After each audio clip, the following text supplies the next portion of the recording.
নমস্কার, দ্য ওয়ালে আপনাদের স্বাগত।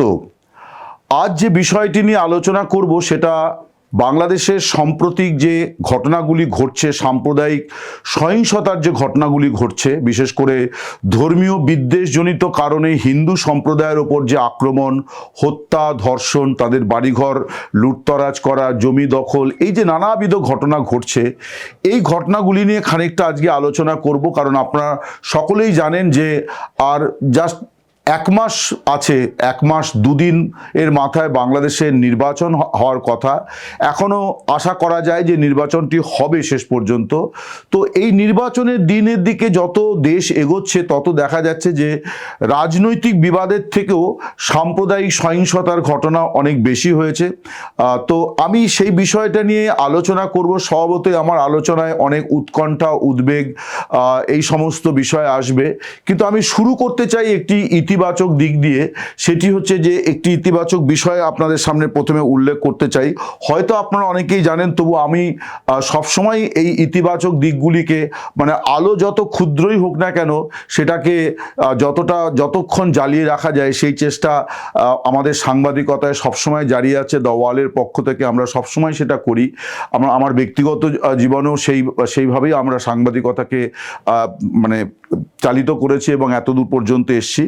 এই যে বিবৃতিটি দিয়েছেন, তারা বাংলাদেশের 32 জন বিশিষ্ট নাগরিক, তারা বাংলাদেশে যে সাম্প্রদায়িক সহিংসতার ঘটনাগুলি ঘটছে তাই নিয়ে তারা উদ্বেগ, উৎকণ্ঠা প্রকাশ করেছেন এবং তারা অভিযোগ করেছেন যে অন্তর্বর্তী সরকার তারা সংখ্যালঘুদের নিরাপত্তা দিতে ব্যর্থ হয়েছে।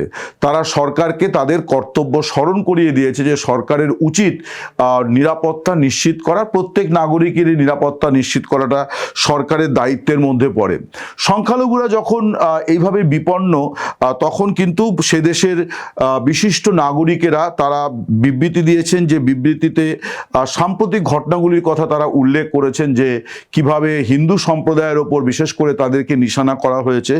এই বিবৃতিতে স্বাক্ষরকারী যারা, তাদের কয়েকজনের নাম আমি আপনাদের সামনে শোনাই।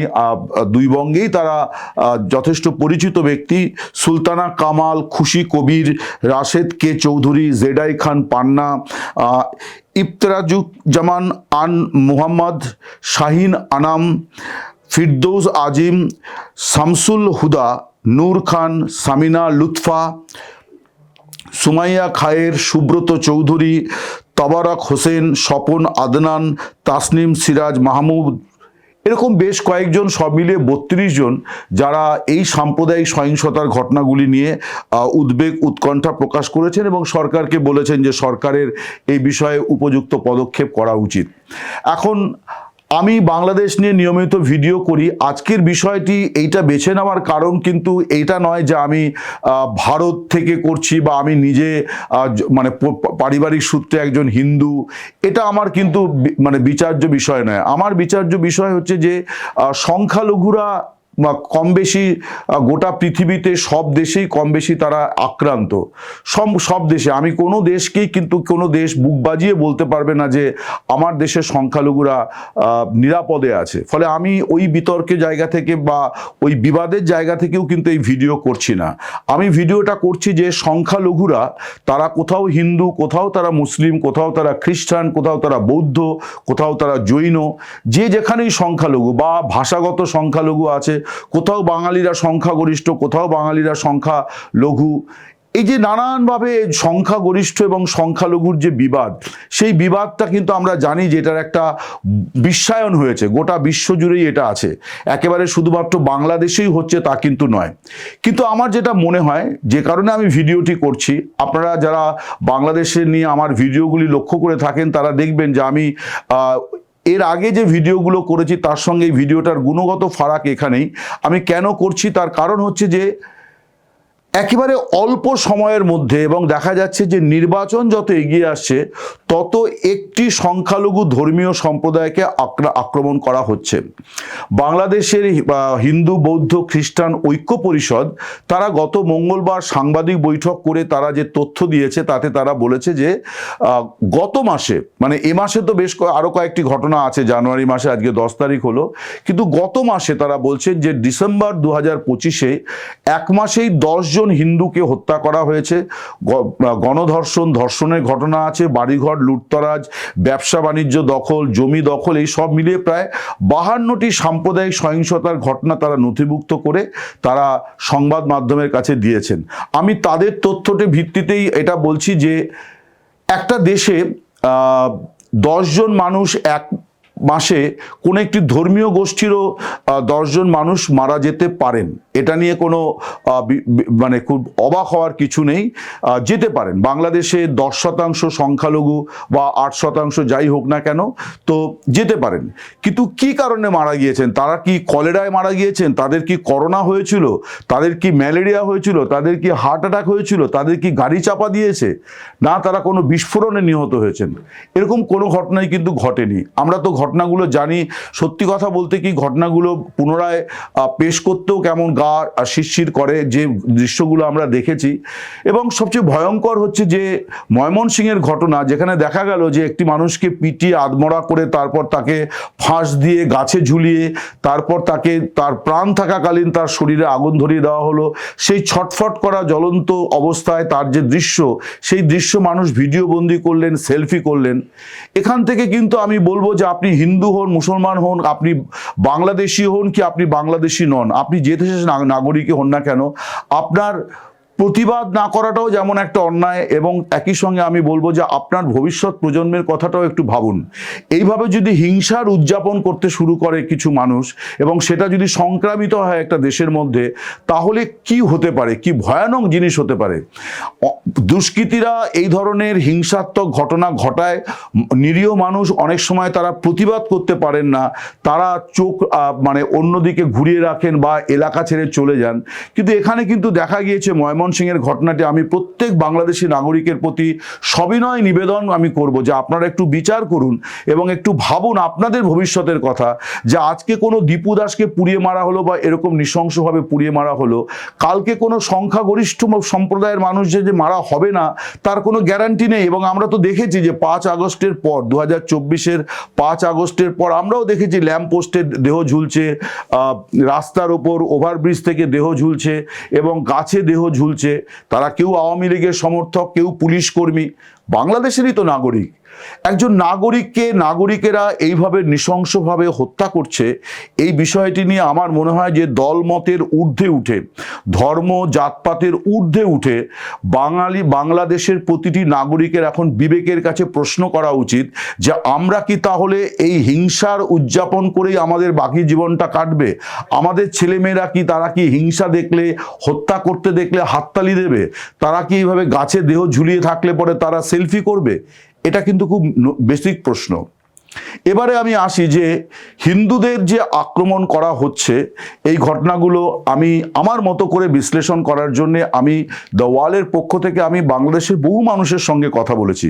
এবং তারা শুধু কিন্তু সংখ্যালঘু সম্প্রদায়ের মানুষ নন, তাদের মধ্যে সংখ্যাগরিষ্ঠ অর্থাৎ ইসলাম ধর্মাবলম্বী মানুষ তারা আছেন যারা এখন নতুন করে হিন্দুত্বের জাগরণ দিতে চাইছেন বাংলাদেশে, সেই উগ্র হিন্দুত্ববাদীরা আছেন। তাদের সঙ্গে আমি কথা বলেছি যে তারা কেন, কি মনে করছেন যে হঠাৎ করে এই যে প্রায় 10-12 জন হিন্দুকে হত্যা করা হলো, এই ঘটনাটি কেন। মানে নানা মত থেকে আমি যে 2-3টি কারণ বুঝতে পারছি, তার মধ্যে গোটা বিষয়টা আছে। একটি হচ্ছে নির্বাচনী সমীকরণ, আরেকটি হচ্ছে শেষ মুহূর্তে নির্বাচনটাকে বানচাল করে দেওয়ার একটা চক্রান্ত।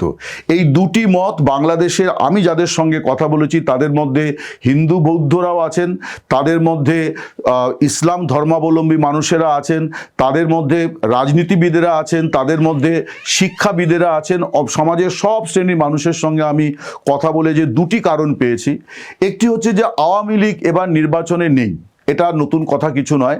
আওয়ামী লীগ নেতৃত্ব তারা শেষ মুহূর্তে তারা প্রথমে বলেছিলেন যে তাদেরকে নির্বাচনে অংশগ্রহণ করতে দেওয়া হোক। তারা নির্বাচন বয়কট করছেন না, তারা নির্বাচন চান। একটা গণতান্ত্রিক মূল্যবোধের জায়গা থেকে তারা এই কথাটি বলেছেন। আমি বলবো একটু সঠিক কথাই তারা বলেছেন। কিন্তু পরবর্তীকালে তারা যেটা করেছেন যে যখন তারা দেখলেন যে তাদের নির্বাচনে অংশ নেওয়ার কোনো সুযোগ বা অবকাশ নেই, তখন তারা এই চেষ্টাই করেছেন যে তারা একটা কল দিয়েছেন যে নো ভোট নো ভোট, অর্থাৎ বোট মানে নৌকা, নৌকা যেখানে নেই। শেখ হাসিনা বলেছেন, আপনারা দেখবেন সমাজ মাধ্যমে ঘুরে বেড়াচ্ছে তার অডিও ভাষণ, যে নৌকো যেখানে নেই সেখানে কেন আমাদের লোকেরা ভোট দিতে যাবে।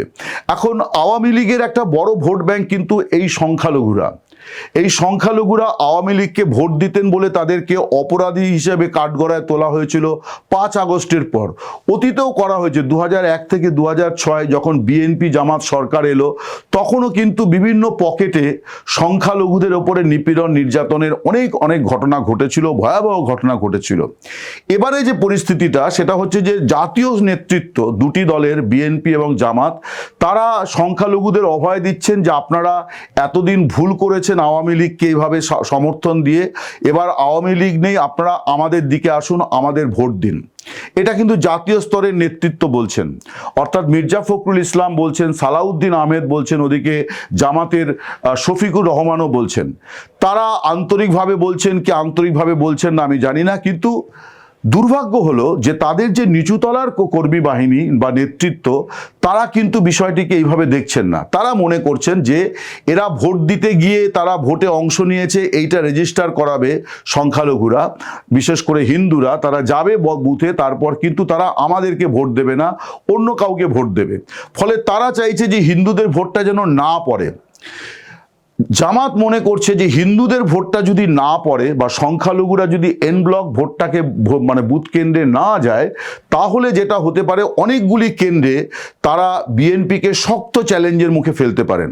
জামাতের বিশেষ করে খালেদা জিয়ার মৃত্যুর পরে জামাত একটা বড় সমস্যার মধ্যে পড়েছে, যে খালেদা জিয়ার মৃত্যুকে কেন্দ্র করে যে আবেগ বইছে, বিএনপির পক্ষে যে হাওয়া বইছে, সেইটা জামাতের জন্য হঠাৎ করে একটা নতুন চ্যালেঞ্জ হিসেবে এসছে। ফলে তারা মনে করছে যে সংখ্যালঘু ভোটটা যদি না মানে যায়, অর্থাৎ তারা বুথে গিয়ে যদি বিএনপিকে ভোট দিয়ে দেয়, এই বিষয়টা কোনোভাবেই জামাত এই নিয়ে কোনো অনিশ্চয়তা চাইছে না।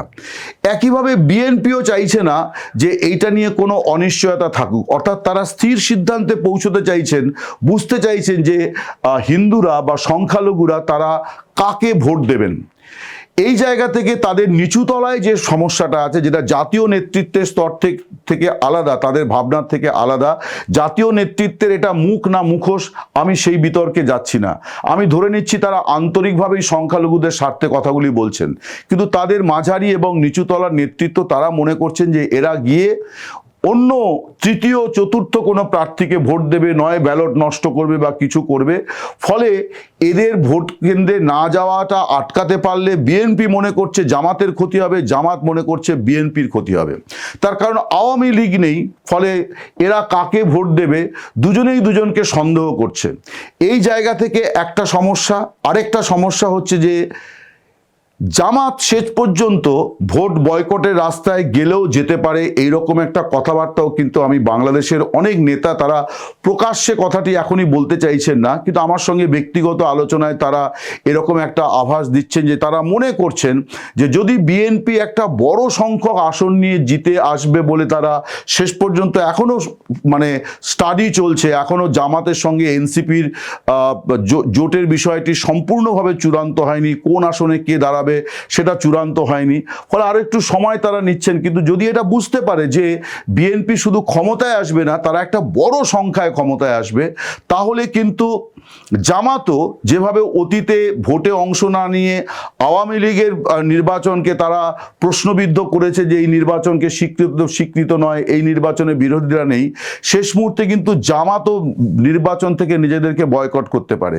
আপনারা জানেন যে গত কয়েকদিন আগে জামাতের শীর্ষ নেতৃত্বের আলোচনার পর যে বিবৃতি, সেখানে কিন্তু বলা হয়েছে যে এখনো দেশে অবাধ শান্তিপূর্ণ নির্বাচনের পরিস্থিতি নেই। এখন এই অশান্তি কে তৈরি করছে এটা নিয়ে বিএনপি এবং জামাত নেতৃত্বের মধ্যে মতবিরোধ আছে। বিএনপির লোকেরা বলার চেষ্টা করছে যে এটা জামাতের কাজ, বিশেষ করে হত্যার যে ঘটনার যে চরিত্র অর্থাৎ যে নৃশংসতা, সেখান থেকে বিএনপি বলার চেষ্টা করছে যে এটা জামাতের কাজ। কিন্তু আমরা সবসময় জানি যে অপরের নামে দোষ চাপানোর জন্য ওর কায়দাটা কেউ অনুসরণ করতেই পারে। ফলে কোনো জায়গায় বিএনপির লোকেরা এটা করছে না এমন টিপ ধরে নেওয়ার কোনো কারণ নেই। তার কারণ 5 আগস্ট 2024-এর পর থেকে দেখা যাচ্ছে যে আওয়ামী লীগ এবং সংখ্যালঘুদের ওপর যে আক্রমণ, নিপীড়ন, নির্যাতনের ঘটনাগুলি ঘটেছে, বিশেষ করে মিথ্যা মামলায় ফাঁসানোর ঘটনা, সেখানে কিন্তু বিএনপি চ্যাম্পিয়ন হয়ে আছে। ফলে আবার জামাত তাদের যে মানে দখলদারির জায়গা, সেইখানে তারা নানানভাবে চেষ্টা করেছে সংখ্যালঘুদের, কোথাও তারা ওপরে ওপরে সুরক্ষার কথা বলেছে, কোথাও তারা আবার হুমকি, হত্যা এই ধরনের ঘটনা ঘটিয়েছে। ফলে বাংলাদেশে এই মুহূর্তে মানে সংখ্যালঘুদের অবস্থা, বাংলায় একটা কথা আছে, না ঘরকা না ঘাটকা, অনেকটা সেই রকম অবস্থা। আওয়ামী লীগ ময়দানে নেই, অন্য দুটি দল যাদেরকে সত্যি সত্যি এটা নিয়ে লুকোছাপার কিছু নেই যে সংখ্যালঘুদের কিছু মানুষ, নেতৃস্থানীয় মানুষ, তারা জামাতের আছে, তারা বিএনপিতে আছে। জামাতে অবশ্য নেতৃস্থানীয় কেউ নেই, কিন্তু কিছু সমর্থক তাদের আছে।